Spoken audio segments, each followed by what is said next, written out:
Hari Bol. Narayana Hari, Narayana Hari, Narayana Hari Bol. Narayana Hari, Narayana Hari, Narayana Hari Bol. Narayana Hari, Narayana Hari, Narayana Hari Bol. Narayana Hari, Narayana Hari, Narayana Hari Bol. Narayana Hari, Narayana Hari, Narayana Hari Bol.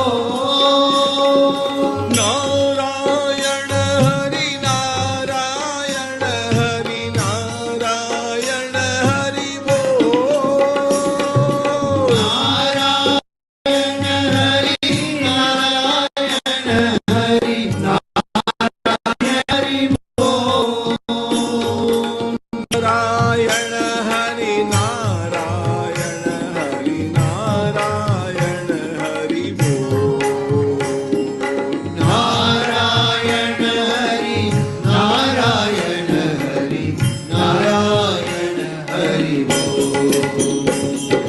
Narayana Hari, Narayana Hari, Narayana Hari Bol. Narayana